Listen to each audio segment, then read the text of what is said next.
అందరికీ నమస్తే. మీరందరూ ఎలా ఉన్నారు? Welcome back to my channel. నేను సింగపూర్ నుంచి రాజమండ్రి వెళ్తున్నాను అనమాట. రాజమండ్రి నా హోమ్ టౌన్. సింగపూర్ నుంచి రాజమండ్రి రావడానికి డైరెక్ట్ ఫ్లైట్ లేదు కదా, సో నేను ముందు చెన్నైలో దిగి చెన్నై నుంచి రాజమండ్రి ఫ్లైట్ తీసుకొని వచ్చానమాట. సో సింగపూర్లో నా ఫ్లైట్ మార్నింగ్ 4:30కి చెక్ ఇన్ చేయడానికి ఒక 2 అవర్స్ ముందు వెళ్ళిపోవాలి కదా. ఆల్మోస్ట్ 2 o'clockకి ఎయిర్పోర్ట్ రీచ్ అయిపోయాను. ఎయిర్పోర్ట్ అంతా ఖాళీగా ఉంది, ఎవ్వరు లేరు, షాప్స్ అన్నీ క్లోజ్ ఉన్నాయి. సో ఏదైనా చూపించాలన్నా అవకాశం లేదనమాట.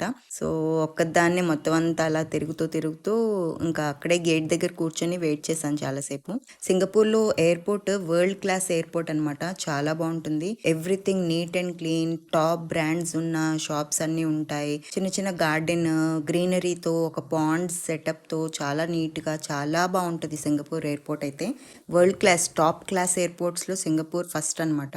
ఇక్కడ చూసారా, ఇది బాత్రూమ్ అనమాట. అసలు బాత్రూమ్ లానే ఉండదు, ఏదో మనం 5 స్టార్ హోటల్లో కూర్చున్నామా అని అనిపిస్తుంది అనమాట. అంత నీట్ అండ్ క్లీన్ గా, చాలా వెల్ మెయింటైన్డ్. సో మనం బాత్రూమ్ యూజ్ చేసుకున్న తర్వాత బయటకు వెళ్ళేటప్పుడు ఒక రివ్యూకి ఒక స్క్రీన్ కూడా ఉంటుంది, మీకు బాగుందా లేదా అని రివ్యూ కూడా ఇవ్వచ్చు. సో మీకు చూపిద్దామని చిన్న షార్ట్ క్లిప్స్ తీసాను అంతే. ఇక్కడ టైం చూస్తున్నారా, 2:47 ఎర్లీ మార్నింగ్ అనమాట.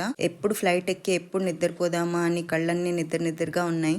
అక్కడ ఛార్జింగ్ పాయింట్ కూడా ఉంటుంది. బెస్ట్ పార్ట్ ఏంటంటే, మనం కూర్చున్న సీటింగ్ ఏరియా ఉంటుంది కదా, ఆ సీటింగ్ ఏరియా దగ్గరే ఛార్జింగ్ ప్లగ్స్, యూఎస్బి పోర్ట్ కూడా ఉంటుంది.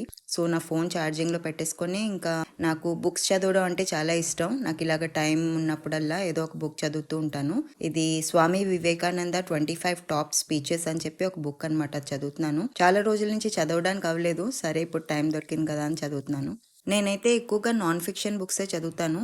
ఆటోబయోగ్రఫీస్, గార్డెనింగ్ రిలేటెడ్ అలాంటివి అనమాట. ఇంకా ఫ్లైట్ ఎక్కేసి ఇంకా ఎప్పుడు నిద్రపోతానా అని అనిపించింది, కానీ పడుకుందాం అనుకున్నా సరే ఎక్కువసేపు పడుకోలేకపోయాను. ఒక హాఫ్ అన్ అవర్ పడుకున్నానేమో అంతే, లెగిసిపోయిన తర్వాత. సింగపూర్ నుంచి చెన్నైకి only 4 hours flight. So early morning 6 o'clock ఆ టైంకి ఫ్లైట్ దిగాను. దాని తర్వాత నా నెక్స్ట్ ఫ్లైట్ ఒక 3 hours గ్యాప్ ఉంది. సో ఇంటర్నేషనల్ ఎయిర్పోర్ట్ నుంచి డొమెస్టిక్ ఎయిర్పోర్ట్ వచ్చి నా బ్యాగేజ్ అంతా డ్రాప్ చేసి ఆకలేసింది చాలా.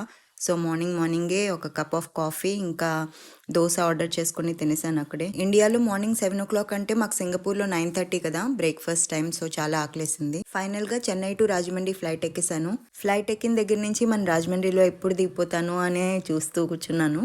ఎంత ఒక 1.5 hourలో చెన్నై నుంచి రాజమండ్రి వచ్చేసాం. చూసారా, మన రాజమండ్రి బ్రిడ్జ్ పైనుంచి ఎంత బాగా కనిపిస్తుందో. Godavari river, Rajahmundry bridge. మన గోదావరి రివర్, రాజమండ్రిలో బ్రిడ్జ్ చూసేటప్పటికి ఇంకా హమ్మయ్య రాజమండ్రి వచ్చేసాం అని అనిపించింది. సో నన్ను పికప్ చేయడానికి మా మమ్మీ వచ్చారనమాట. తర్వాత ఇంటికి వెళ్ళిపోయాం. నా నెక్స్ట్ వీడియోలో మళ్ళీ కలుద్దాం. అప్పటి వరకు ప్లీజ్ టేక్ కేర్. బాయ్.